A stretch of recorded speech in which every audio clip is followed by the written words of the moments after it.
Dunyodagi eng yorqin ikki superkar bir maydonda. Bir tarafda Lamborghini Evo Huracan bo'lsa, ikkinchi tarafda Ferrari F8 Tributo. Ko'ramiz.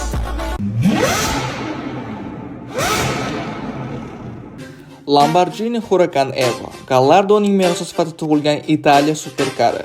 Unda 5.2 litrli natural aspiralli F10 dvigateli, qolaversa 631 ta ot kuchiga ega.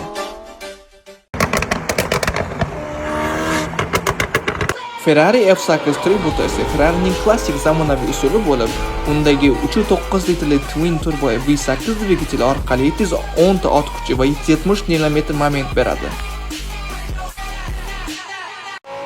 Lamborghini Huracan Evo dvigateli 5.2 litrli V10, quvvati 631 ta ot kuchi, 0 dan 100 km/soatgacha taxminan 209 soniyada chiqadi. Maksimal tezligi 325 km/soatga va uning 4 ta g'ildiragi birdaniga tortadi.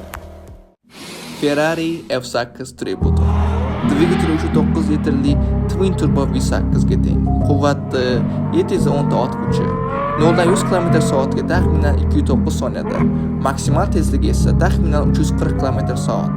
Ferrari orqa g'ildirakdan tortishi bilan aerodinamik mukammallikni uyg'unlashtiradi.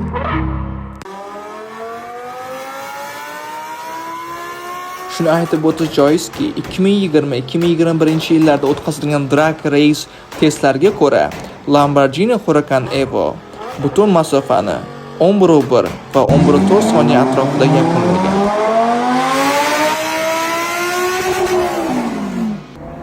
Va aynan xuddi shu drag race'da Ferrari F8 Tributo Lamborghinidan 1 sekund oldinroq, ya'ni 10.38 va 10.42 soniya oralig'ida butun masofani bosib o'tgan.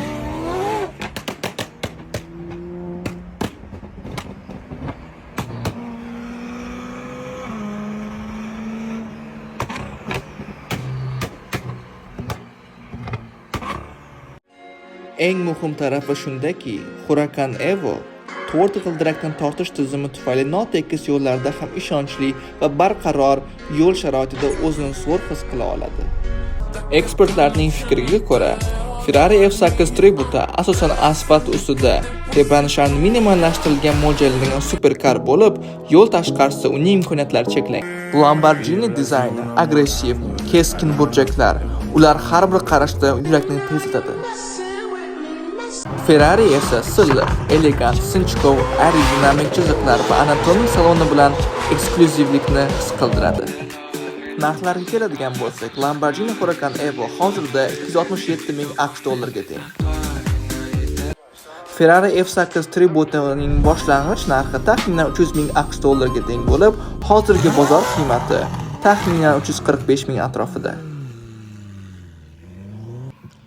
Bugungi solishtirish shuni ko'rsatadiki, Huracan Evo kundalik hayot va barqaror boshqaruvda o'zini yaxshi ko'rsatgan bo'lsa, Ferrari F8 Tributo esa trayektoriya va tezlik uchun ustunlikka egadir. Sizchi qaysi birini tanlagan bo'lardingiz? Lamborghini yoki Ferrari F8 Tributo? Kommentariyada yozib qoldiring.